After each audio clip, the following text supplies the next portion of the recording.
आज मैं बहुत खुश हूँ। क्यों? हम सब देवलाली जा रहे हैं। हम सब बोले तो क्या पाठशाला की पिकनिक जा रही है? इसे पिकनिक नहीं कहते मिकू। फिर क्या कहते हैं डॉली? किसी हिल स्टेशन के बदले हम देवलाली ही क्यों जा रहे हैं? तुम भी ना मिकू बात समझने की कोशिश तक नहीं करते। सॉरी डॉली। अच्छा कहो ना, क्या कह रही थी तुम पिकनिक के बारे में? मैं कुछ नहीं कहूँगी, ये देखो।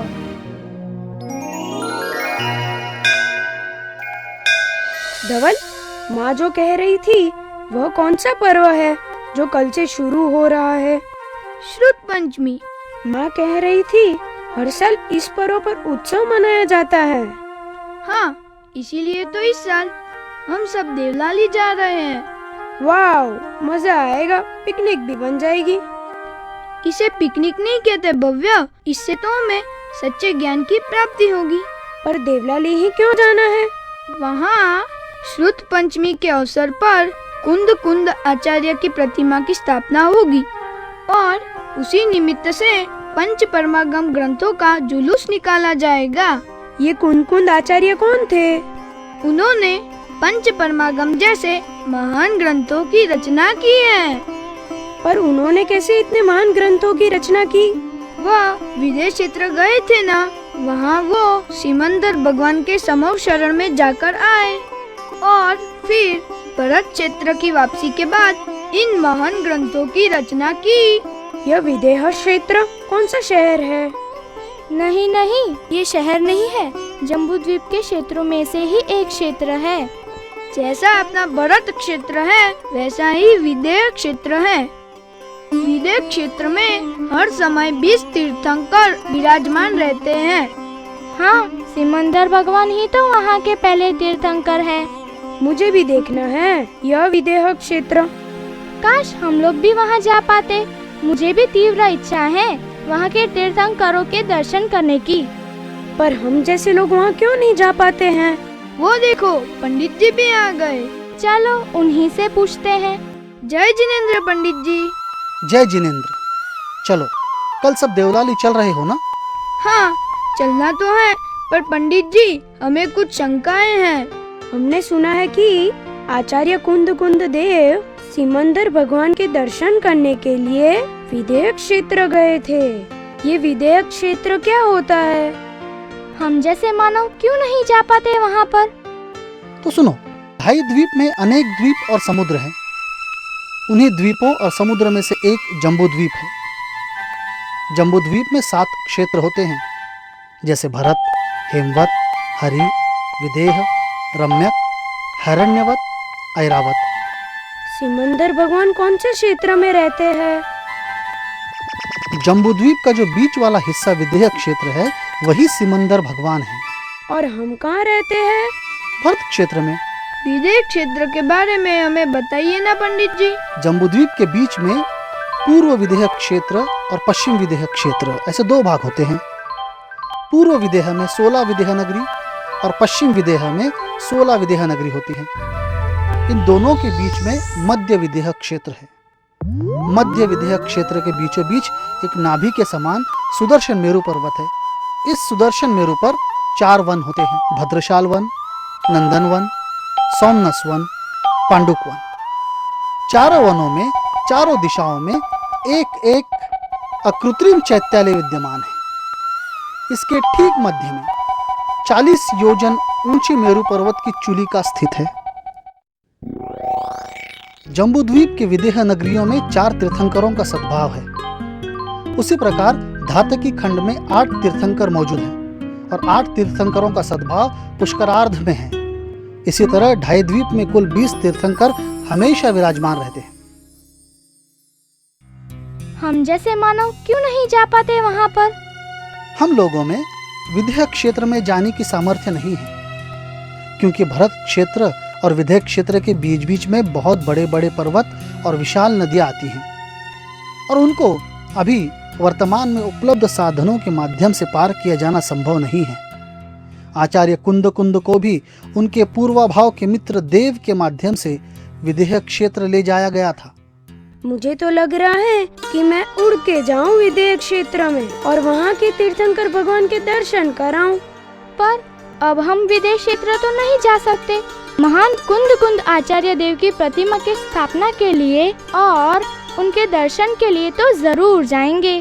केवल दर्शन के लिए ही नहीं, उन्होंने बताए हुए मार्ग पर भी चलेंगे।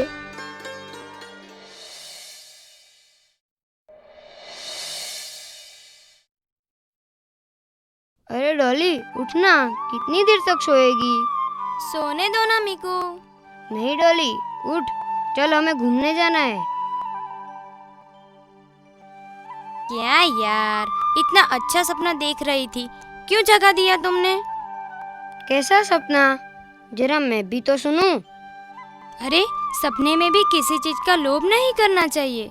डॉली, तुमने ऐसा क्या सपना देखा जो तुम ऐसी लोभ की बातें करने लगी? सुनोगे मीकू, तुम्हें भी बहुत मजा आएगा, तो सुनो।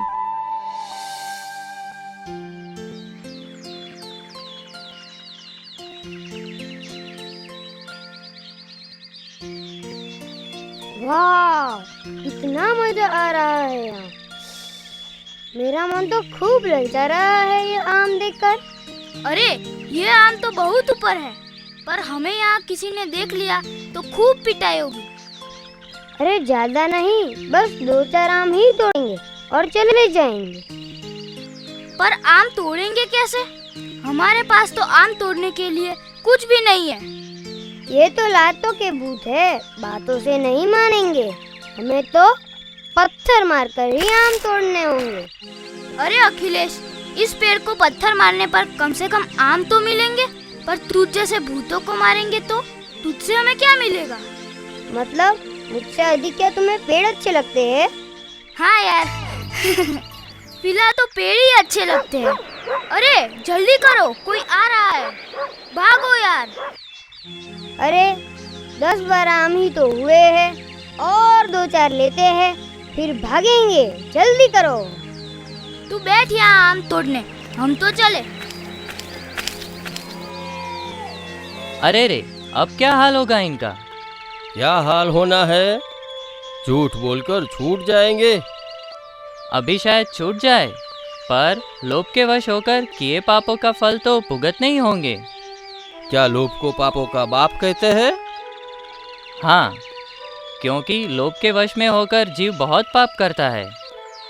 वो कैसे? अभी देखो, आम के लोभ से उन बच्चों ने हमें लातों के भूत कहकर, पत्थर मारकर आम तोड़े तो हिंसा हो गई। अभी बचने के प्रयास में झूठ भी बोलेंगे। आम की तो चोरी भी की, परिग्रह भी हो गया। परिग्रह कैसे हो गया? 2-4 आम तोड़ने थे, 10-12 आम तो लिए, फिर भी मन शांत नहीं हुआ, तो हुआ ना परिग्रह। अच्छा, तो ऐसे हो गए सभी पाप। यानी सबसे बड़ा पाप तो लोभ का हो गया। हाँ, पर उससे भी बड़ा पाप मिथ्यात्व है। विपरीत मान्यता को मिथ्यात्व कहते हैं और वही सबसे बड़ा पाप है। हाँ, मैंने सुना था।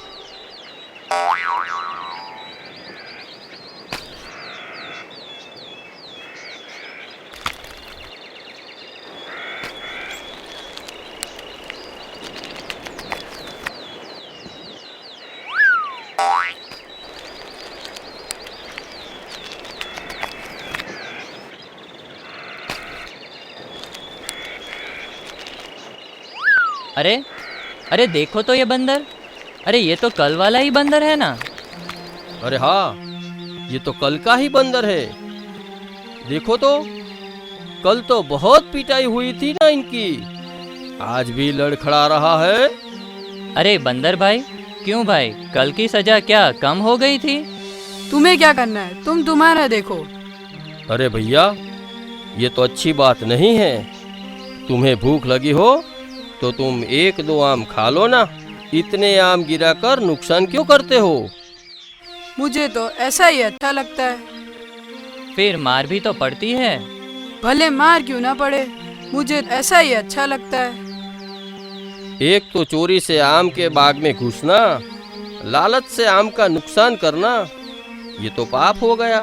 बोले तो पापों का फल तो भुगतना ही पड़ेगा। पापों के फल स्वरूप ही बंदर बन गए हो। बड़े आए मुझे पाप सिखाने वाले।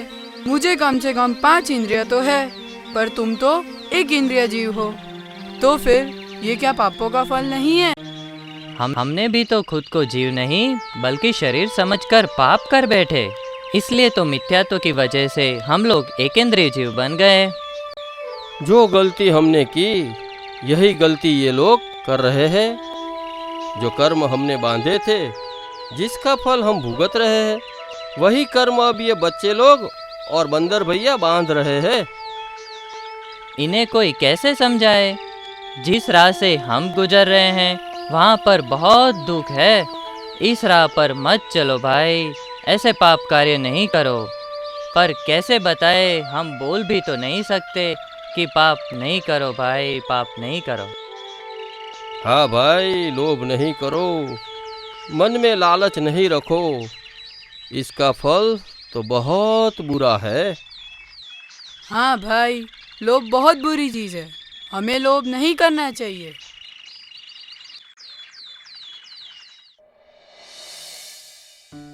इतना सुनते ही तुमने जगा दिया। बात तो एकदम सही देखी तुमने सपने में। इसलिए आज से हम संकल्प करें कि लोभ जैसे पाप हम नहीं करेंगे।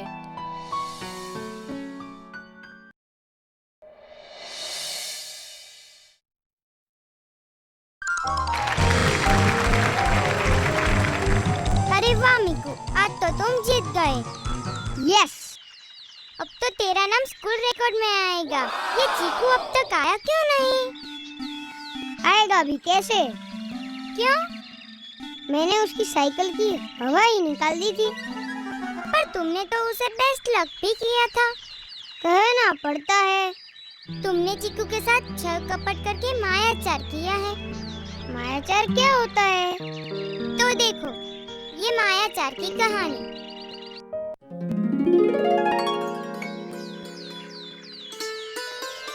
अरे, हमें एग्जाम की जोरदार तैयारियां करनी चाहिए क्योंकि एग्जाम नजदीक आ रही है। और जो लड़कियां फर्स्ट 5 रैंक में होगी, उनको ही स्कॉलरशिप मिलेगी। हाँ, प्रिपरेशन तो करनी ही चाहिए, पर हम 8 फ्रेंड्स हैं, हम में से किसी 5 को ही स्कॉलरशिप मिलेगी। आई होप यार, हम सभी को स्कॉलरशिप मिले। सभी को कैसे मिलेगी? रैंक अगर डिवाइड होके आ गया तो ऐसे भी हो सकता है ना? ऐसे कैसे हो सकता है? समृद्धि, तेरा हमेशा फर्स्ट रैंक आता है। तू सबको बिना काम की आशा मत दिला। अरे ऐसा हो सकता है, हम सबको बस मिलके जोरदार तैयारियां करनी चाहिए। एग्जाम की डेट तो आई ही नहीं। डेट तो नहीं आई, पर 4 दिन के अंदर ही है एग्जाम। सो चलो, best of luck to all of you. Siddhi, अरे समृद्धि क्यों नहीं आई अब तक? आई डोंट नो, पर वो कभी स्कूल मिस नहीं करती। चलो इंक्वायरी करें। अरे मैंने उसके घर पर अब भी कॉल किया था। उसे बहुत तेज बुखार है, हॉस्पिटल में एडमिट है वो। ओह, क्या कह रही हो? अरे हाँ, रियली यार। समृद्धि कैसे हो गया ये, वो भी एग्जाम के time he? You don't worry, मैं तब तक ठीक हो जाऊँ। आप अपनी पढ़ाई खूब मन लगा के करना और मुझे सिर्फ टाइम टेबल बता देना। अभी अपना टाइम वेस्ट मत करो, चलो जाओ अपनी पढ़ाई पर ध्यान दो। अरे एग्जाम तो कल ही है। सिद्धि, तू समृद्धि को टाइम टेबल देगी क्या? नो टेंशन यार, मैं उसे दे दूंगी। मैं उसको गलत टाइम टेबल दे दूं तो शायद मेरा काम बन जाएगा। हे, व्हाट हैपेंड? कुछ नहीं। हाय समृद्धि, हाउ आर यू? बस फाइन। सिद्धि, टाइम टेबल आया क्या एग्जाम का? हाँ यार, पर मैं लाना भूल गई। पर टाइम जो है 1 से 4 का है। तू कल आ जाना शार्प 1 बजे। मैं आ जाऊंगी। Best of luck. Same to you. अरे बाप रे, 10 बजे है, पर समृद्धि क्यों नहीं आई अब तक? तूने उसे टाइम टेबल तो दिया था ना? हाँ, मैंने उसे बताया था। उसकी तबीयत ठीक नहीं होगी, पर अरे रे, उसका साल बर्बाद हो गया।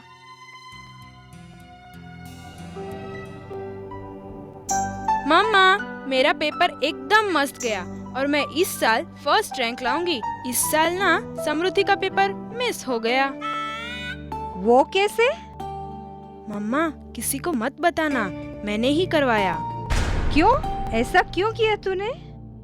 हर साल फर्स्ट वही आती है और मुझे स्कॉलरशिप नहीं मिलती, इसलिए मैंने ये सब किया। बेटा सिद्धि, यह तूने बिल्कुल ठीक नहीं किया। मम्मा, अरे मम्मा, आगे जाना है तो जमाने की यही रीत है। आजकल एक दूसरे के सिर पर पैर रखकर ही आगे बढ़ना पड़ता है। नहीं बेटा, आगे बढ़ना है तो खुद की मेहनत से आगे बढ़ो। और तूने उसके साथ छल कपट करके मायाचार किया है, यह अच्छा नहीं किया। अरे मम्मा, ये सब मैंने आगे बढ़ने के लिए ही तो किया है ना। खुद का भविष्य बनाने के लिए तुमने उसका 1 साल बर्बाद कर दिया। उसका तो कुछ नहीं गया, परंतु ऐसे मायाचार से तुम अपने आप से छल कपट कर रही हो। तुम अपने अनेक भाव बर्बाद करोगी ऐसे ही मायाचार से।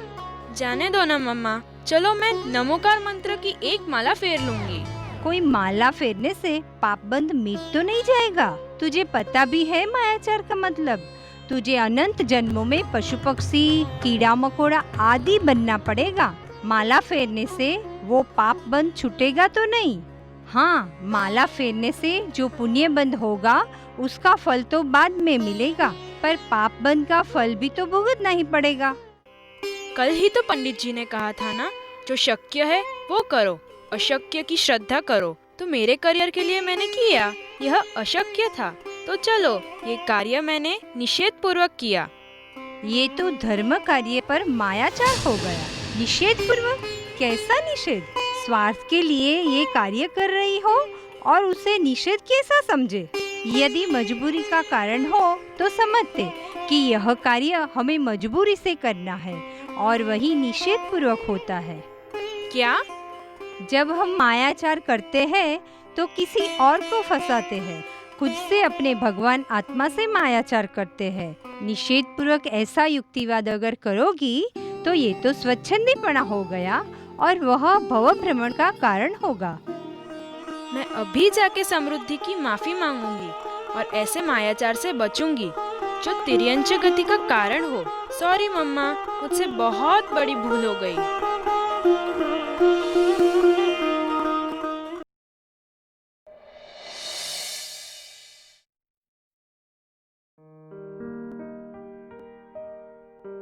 मीकू, कहाँ हो तुम? कहाँ गया होगा? क्या है? मैं कब से आवाज दे रही हूँ। मैं तो क्रिकेट खेल रहा था। अरे हाँ, क्रिकेट से मुझे याद आया, कल पाठशाला में एक स्टोरी सुनाई थी। कौन सी स्टोरी? देखना चाहते हो तो देखो।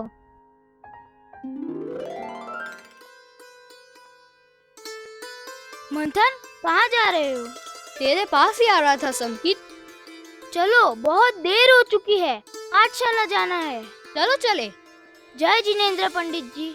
जय जिनेंद्र बच्चों। अरे तुम दोनों इतने लेट क्यों?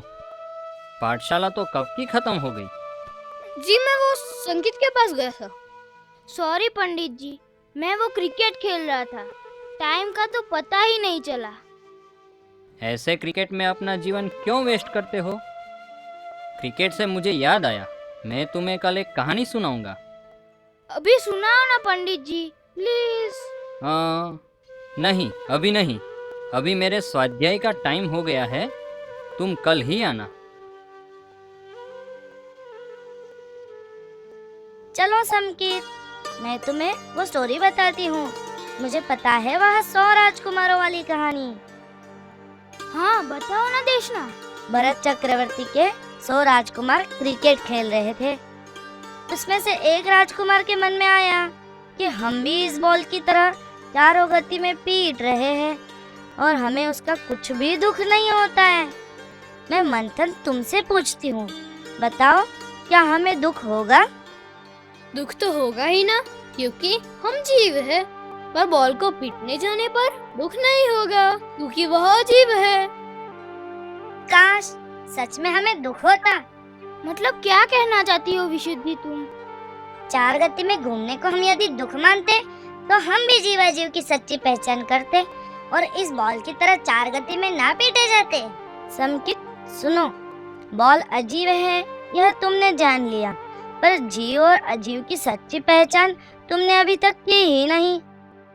आगे कहो ना देशना, फिर क्या हुआ इस स्टोरी में? दूसरे राजकुमार ने कहा, इस अजीब रूपी बॉल को खेलने से तुम्हें आनंद मिल रहा है, यही समझकर हम बड़ी भूल कर रहे हैं। फिर क्या हुआ देशना?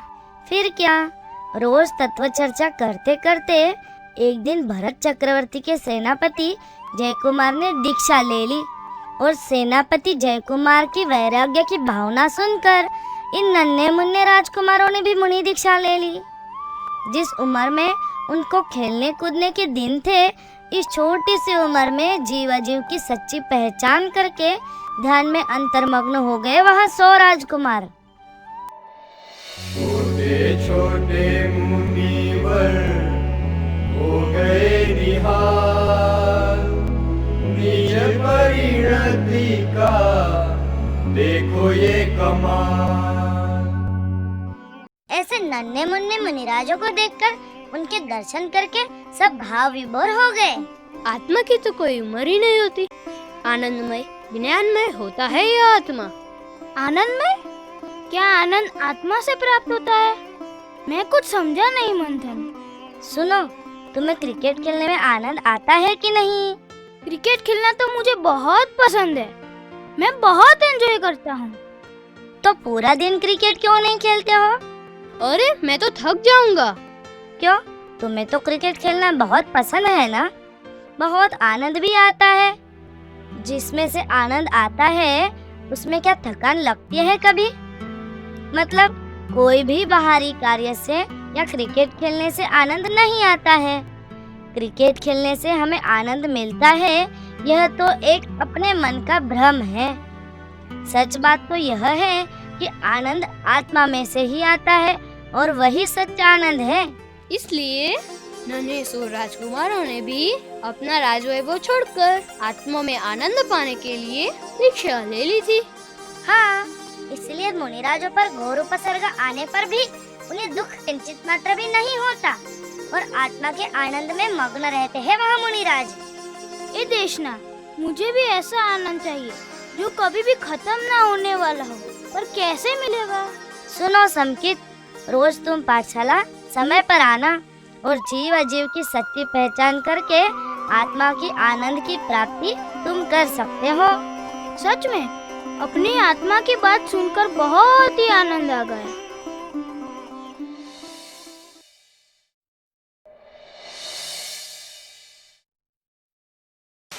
अरे मिकू, ये आवाज कैसे आ रही है? हे डॉली, जुलूस में पालकी होगी और खूब शोर शराबा, नाच गाना, मस्ती ही मस्ती। चलो हम भी शामिल होते हैं इस जुलूस में। धर्म के नाम मस्ती मुझे बिल्कुल पसंद नहीं। सच्चा धर्म तो कोई समझता ही नहीं। सच्चा धर्म ये कैसा होता है? सच्चा धर्म डॉली, देखो तो समझ जाओगे मिकू। धर्म क्या है और क्यों करे।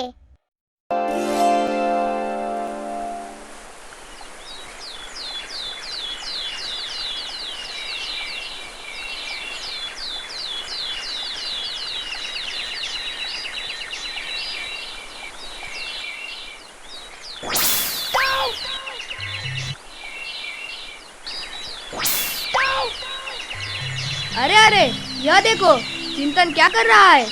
अरे चिंतन, तू क्यों इस बिच्छू को बचाने के चक्कर में पड़ा है? मरने देना यार उसको। तू इसको मरने से बचाना चाहता है और फिर भी वह तुझे काट रहा है। अरे बेचारा यह जीव पानी में तड़प कर मर जाएगा, मुझे इसे बचाना ही होगा। यह क्या पागलपन है चिंतन? यह बिच्छू तुझे काट रहा है, फिर भी तू उसे बचाने के चक्कर में पड़ा है। अरे पर इसे पता भी है या नहीं कि तू इसे मरने से बचाकर जीवन दान देना चाहता है? यही तो मैं सोच रहा हूँ कि हमारी जिनवानी माता न जाने हमें कितने भवों से समझा रही है, और हमें पता भी है या नहीं कि जिनवानी माता हमारी भलाई के लिए हमें चिर निद्रा से बचा रही है, और हम है कि अपने धर्म से बाहर ही रहते हैं, सच्चा धर्म स्वीकृति नहीं करते हैं। धर्म? कैसा धर्म? कैसा सच्चा धर्म? सुनो सहज, यह बिच्छू एक तिर्यंच प्राणी होकर भी अपना धर्म नहीं छोड़ता है, अपने काटने वाले स्वभाव को नहीं छोड़ रहा है, तो हम भी अपना दया धर्म क्यों छोड़े, अपने स्वभाव को क्यों भूले? दया धर्म? क्या दया करने से धर्म होता है? हम कुछ पीड़ा सहकर धर्म क्यों करें? सच बात तो यह है कि वस्तु का सच्चा स्वरूप, वस्तु का सच्चा स्वभाव ही धर्म है। जैसे पानी का स्वभाव शीतलता है, तो शीतलता पानी का धर्म है। वैसे ही ज्ञान, दर्शन, चेतना, दया, क्षमा यह अपना धर्म है। आपने कभी देखा है किसी आदमी को ज्यादा समय क्रोध में रहते हुए? नहीं। कभी ना कभी उस आदमी का क्रोध शांत हो ही जाता है। इसका अर्थ यह है कि अपना स्वभाव शांत है। अधिक समय तक पानी गर्म नहीं रह सकता है, वैसे ही हम क्रोधादि विभावों में अधिक समय तक नहीं रह सकते हैं। हर एक आदमी सच्चा सुख प्राप्त करना चाहता है। इसी सच्चे सुख की प्राप्ति के लिए हमें धर्म करना चाहिए। अरे वाह, यह तो बहुत अच्छी बात तूने कही है। यह तो मैंने कभी सोचा ही नहीं था। दादा दादी, पापा मम्मी सभी बड़े लोग कह रहे हैं, इसलिए हमें धर्म नहीं करना है। धर्म तो जीवन जीने की एक कला है। हर एक चीज से हमें परीक्षा प्रधान होना चाहिए। जैसे रात में खाना नहीं खाना, डॉक्टर भी कहते हैं कि रात में सोने से पहले 4-5 घंटे पूर्व ही हमें भोजन करना चाहिए। जैसे कि एक और पानी छानकर पीना। डॉक्टर भी कहते हैं कि अनछाना जल पीने से अनंत जीव अपने पेट में जाकर हमारे स्वास्थ्य में बिगाड़ हो जाता है। पानी में भी अनंत जीव होते हैं, इसलिए इन सभी जीवों को हमारे जैसे जीव समझकर दुख नहीं देना चाहिए। वस्तु का सच्चा स्वरूप अगर हम समझे तो हमारा जीवन भी सुख शांतिमय होगा।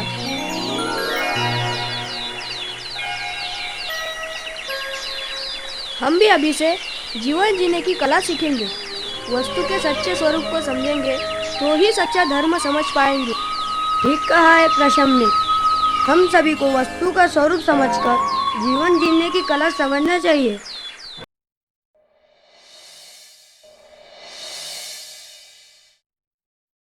इतनी अच्छी स्टोरी सुन रहा हूँ और ये मम्मा ना हमेशा आवाज दे देकर डिस्टर्ब करती रहती है। तो फिर मिलाओ ना मम्मा से। मैं नहीं जाऊँगा, मैं बोल के आया हूँ मुझे डिस्टर्ब नहीं करे, पर फिर भी वो सुनती ही नहीं है। मिकू, इतना गुस्सा ठीक नहीं है, तो क्या करूँ? तेरे सर पर बैठकर तबला बजाऊं? ये देखो, क्रोध से क्या नुकसान होता है, और बाद में सोचना कि क्रोध करे या ना करे। देखो, ये क्रोध की कथा।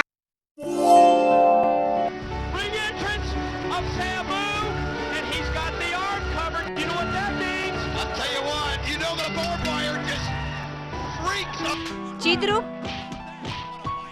चिद्रूप, अरे चिद्रूप बेटा, मैं कब से तुझे आवाज दे रही हूँ और तू है कि कोई जवाब ही नहीं दे रहा है। क्या है? बेटा स्कूल के लिए देर हो रही है और आपका होमवर्क भी बाकी है। मम्मी, मुझे आज स्कूल नहीं जाना है। अब बस भी करो। लो, आपके दोस्त भी आ गए। जय जिनेंद्र चिद्रूप, चलो स्कूल नहीं चलना है क्या?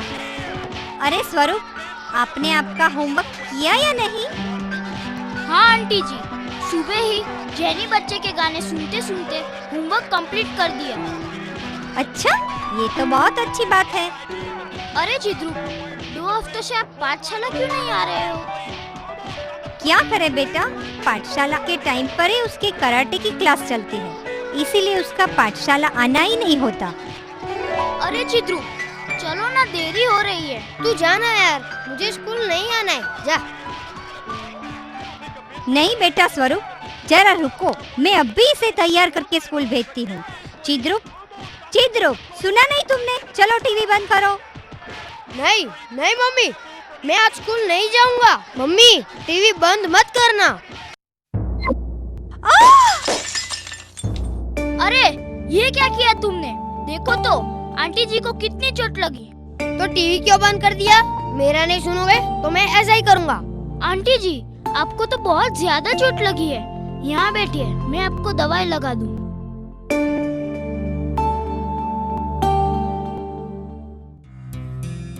अरे ये तो बहुत ज्यादा चोट आई है। मम्मी ने टीवी बंद कर दिया तो मैं क्या करता? मुझे गुस्सा आया तो मैंने फेंक कर मार दिया। चिद्रूप, तुम्हें तुम्हारे किए पे थोड़ा सा भी पश्चाताप नहीं?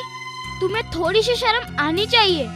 एक तो होमवर्क नहीं किया, ऊपर से WWF देख रहे हो, वो भी स्कूल टाइम पर। स्कूल आने का छोड़कर माँ को ही मार दिया और सॉरी बोलने के बजाय क्रोध कर रहे हो। कल पाठशाला के पंडित जी भी बता रहे थे कि क्रोध नहीं करना चाहिए और वह सारी बातें नहीं करनी चाहिए जिससे क्रोध को बढ़ावा मिले।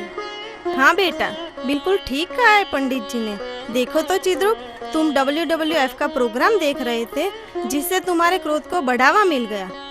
हमें टीवी पर ऐसे प्रोग्राम देखने चाहिए जिससे हमारा मन शांत और संस्कारी हो। हाँ, एक बात और, क्रोध से हमें क्या फायदा मिला है? और तो और अपना ही नुकसान होता है। एक तो माँ को चोट लग गई, ऊपर से दवा पानी का खर्चा हुआ, वो अलग। और जो माँ को होने वाली तकलीफ है उसका क्या? फ्लावर पॉट भी टूट गया। अगर टीवी फूट जाता तो कितना नुकसान होता। क्रोध से अपने शरीर के अंदर की पेशियां भी जल जाती है। इसीलिए जो चिड़चिड़ा आदमी है उसकी सेहत भी ठीक नहीं होती। क्रोध से हमें चतुर्गति भ्रमण होता है। ऐसा इतना बड़ा अपना नुकसान होता है, फिर क्या हमें ऐसा क्रोध करना चाहिए चिद्रूप? सॉरी मम्मी, मेरी वजह से आपको बहुत चोटें लग गई। अभी आगे से ऐसी गलती मुझसे कभी नहीं होगी। Very good boy. और हाँ, चिद्रूप की माँ आपको भी सलाह देना चाहती हूँ। अपने बच्चे को ऐसे क्लासेस लगाओ कि जिससे वो कुछ सीखे, जिससे उन्हें कुछ संस्कार मिले, जिससे आगे चल के उनका जीवन सुसंस्कारित हो। ना कि कराटे जैसे क्लास लगाओ जिससे क्रोध को बढ़ावा मिले। हाँ जी, बिल्कुल ठीक कहा आपने। मैं भी चिद्रूप को ऐसे ही संस्कार दूंगी। उसे पाठशाला भेजा करूंगी जिससे हमारा जीवन सुसंस्कारमय हो। आपने मेरी सही समय पर आंखें खोल दी।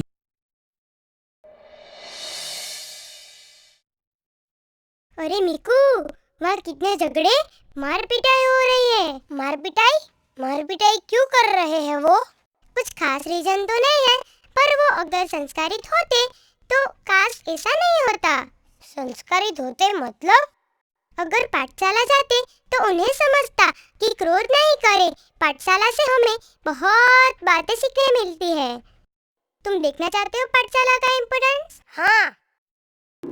जय जिनेंद्र आंटी जी। जय जिनेंद्र बेटा, कहो आज कैसे आना हुआ?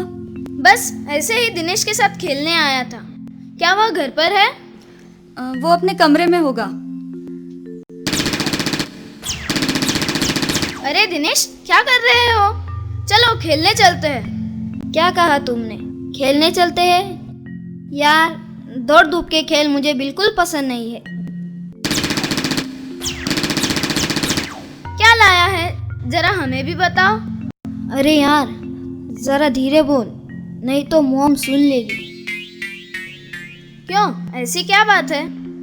अरे, मैंने मॉम से झूठ बोला है कि ये गेम मुझे तुमने दिया है।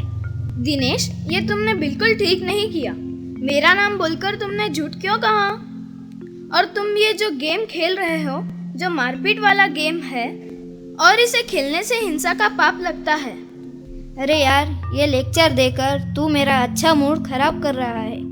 मैं इस पाप वाप पर विश्वास नहीं करता। अरे दिनेश, पर ये तो बता, ये गेम तेरे पास कहाँ से आ गया? अरे यार, परसों मामा आए थे, उन्हीं के जेब से उड़ा लिए पैसे। और बाप रे दिनेश! अरे, ये तो मेरे बाएं हाथ का खेल है। उसी से तो मैंने 1000 रुपये का SPD पावर रेंजर लाया है। दिनेश, तुम्हारा यह काम बिल्कुल ठीक नहीं है। तुमने एक साथ तीन पाप किए हैं। पहले चोरी की, चोरी छिपाने के लिए झूठ बोल रहे हो, और ऊपर से गेम खेलकर हिंसा का पाप भी कर रहे हो। और तुम्हें पाप का जरा सा भी डर नहीं लग रहा है?